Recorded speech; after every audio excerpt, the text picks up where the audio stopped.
was the #1 song in 2023. And I don't think anyone's mentioned how like deeply disturbing this is. Hello everyone. Today I'm going to be looking and dissecting at some song lyrics. I was listening to the lyrics to some song on the radio and it reminded me of when I was in high school and I was like obsessed with Ashanti. And for some reason, when you hear an artist singing a song, especially like for me, like a love song or like a romantic song that I can relate to, even if it's not healthy, like the advice or what they're talking about in the song, if I hear someone else singing about it, for some reason, even if what they're saying is like awful advice, I'm like, oh yeah, like it has a beat. So therefore, like this is gonna work for sure. Because just because you can sing or play an instrument does not mean you know how to have a healthy relationship, especially when you're like 20. So the first song we're gonna dissect is Kill Bill. Billboard is saying it's the #1 song of 2023. Now, I think this is a great example because for a few reasons. I feel like she is kind of having like a conversation with two halves of her brain in this song. One is the future her that's going to the therapist, that's learning and growing, and the other one is a unhealthy attachment style, obsessive, angry, violent person. So let's go through and maybe when we can understand her thought patterns, we can avoid some of the downfalls. The first lyrics, I'm still a fan even though I was salty. So basically that's saying to me that like, she's saying I still like you even though I was a bitch one day. So I hate to see you with somebody else even though I know you're happy. So right there, that tells me that you don't really love the person. Because if you truly love the person, you'd be able to say, wow, like I'm glad that they're happy and I have work to do on myself. I'm not glad that this relationship didn't work out, but if you really love someone and they are happy, there is a bit of joy that you find in that. Hate to see you happy if I'm not the one driving. Boom. So right there, she's saying, hate to see you happy. That's a strong statement.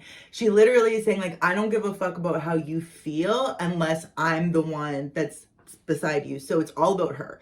So even that, what she's saying right there is so unhealthy, but the fact that she's aware of it, I'm kind of like, yay, SZA. I'm like loving the dissection and like the thought process already. I'm so mature, I'm so mature, I'm so mature. So she's saying to me, she's saying, fuck, I'm not mature. Like, I'm so immature. Like, I know I'm being a child. I know I'm being selfish, but like, this is how I feel. I can't help but feel this way. So I got a therapist. She's telling me there's other guys out there, but I'm still damaged inside that like, I'm not healed enough to be over you. And then she's saying she doesn't want any other guys. She just wants him. And if I can't have you, no one should. Okay, that sentence is like a red flag. If anyone ever says something along the lines to you right there, if I can't have you, no one should, no one will, that sort of thing.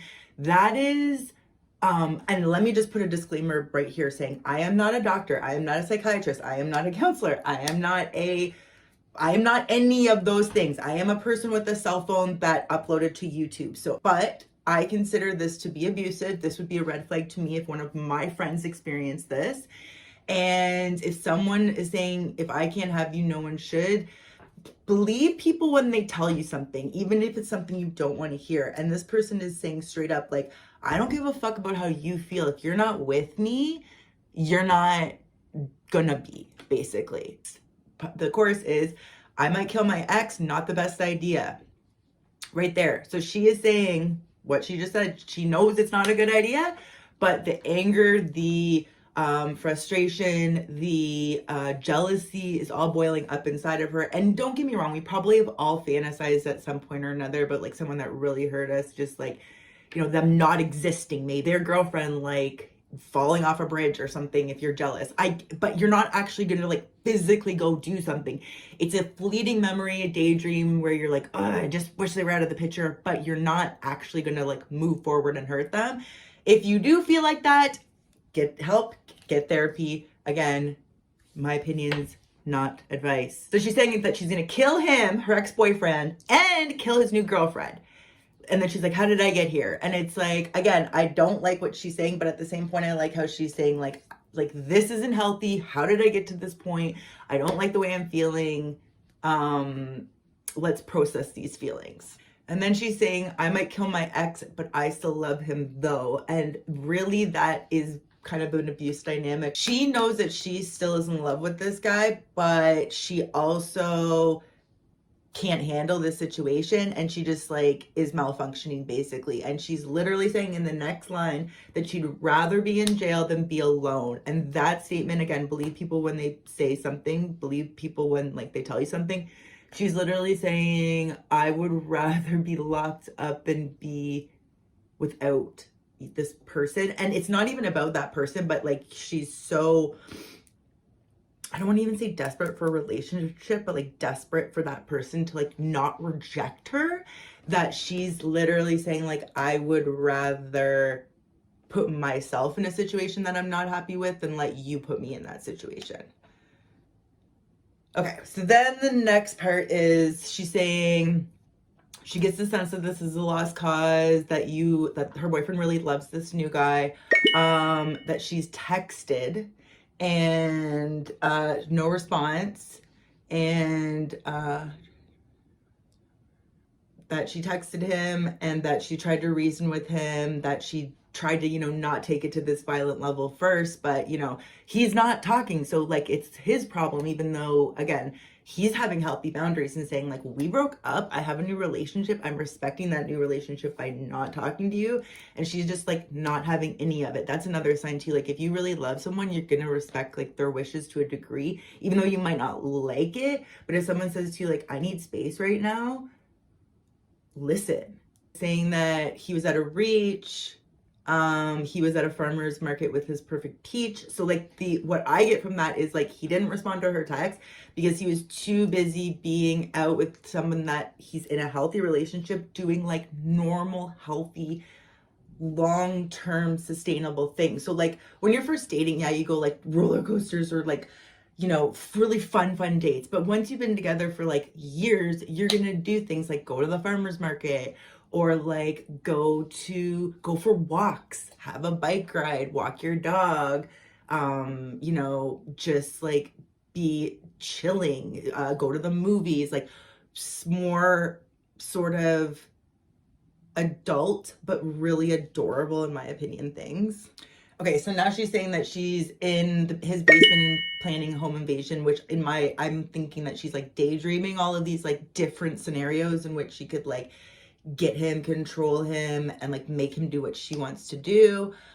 Keep in mind that she's not saying like, I'm going to win you back by like showing you how much you mean to me by me changing. She's saying like, I'm gonna physically restrain you unless you do what I want.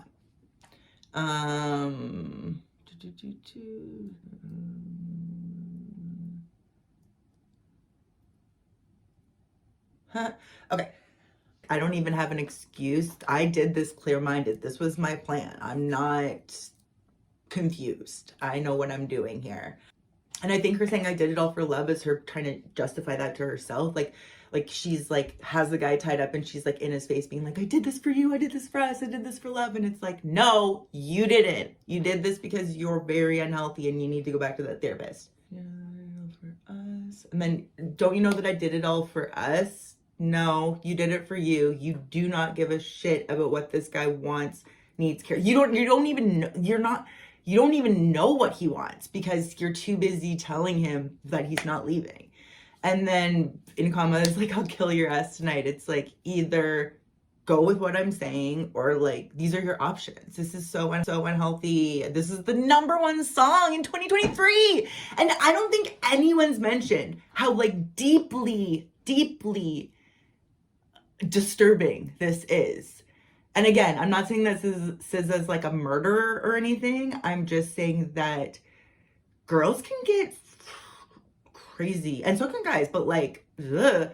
Like I remember, 18, 19, 20, having some weird daydreams too of like, you're not, what, no.